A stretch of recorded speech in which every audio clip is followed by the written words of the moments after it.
Hi guys, welcome back to another episode of Trucking with Purpose. Today let's talk about something that sounds pretty boring at first, but actually matters a lot for the trucking industry. A delayed report just came out showing that the US economy grew by 4.3% in the third quarter, much stronger than expected. I want to explain in plain words what that could mean for the freight market going into 2026 and what to expect as we head into the new year. Well, when the economy grows like that, it usually means people are spending more money, companies are producing more, and goods are moving.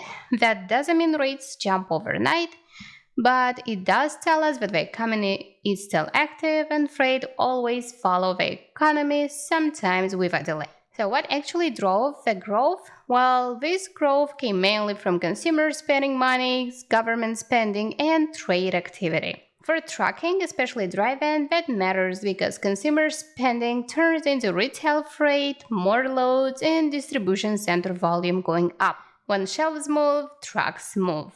At the same time, something interesting is happening with the trucks exiting the capacity.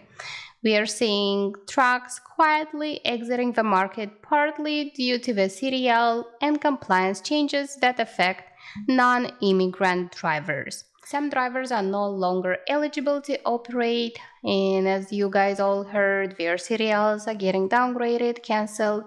They are getting arrested by the IC agents.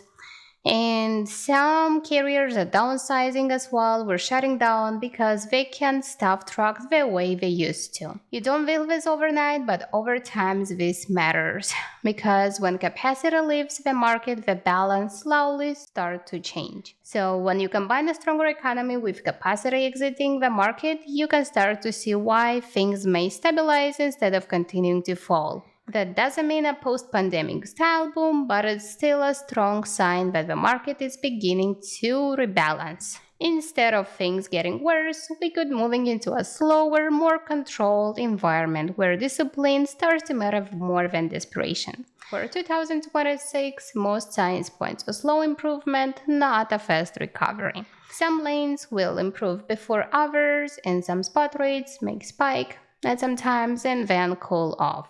The carriers who survive are the ones who know their operational costs, who watch their lanes, and who take care of their trucks doing their maintenance at their home terminals, not breaking down on the road and spending thousands of dollars on repairs. So, going into the new year, expect January to be slow. That's normal. Watch capacity, watch your lane, be selective. The carriers who are gonna survive in the new year will be the most disciplined ones. So strong GDP growth is encouraging, and paired with right strategy, it gives trucking a path toward the steadier conditions ahead. So if you guys found this video useful, please click subscribe to get notifications when something new is posted, and share it with your fellow truck drivers. Leave a comment about what your thoughts are, what are you seeing happening on the market. I'll be really curious to read them.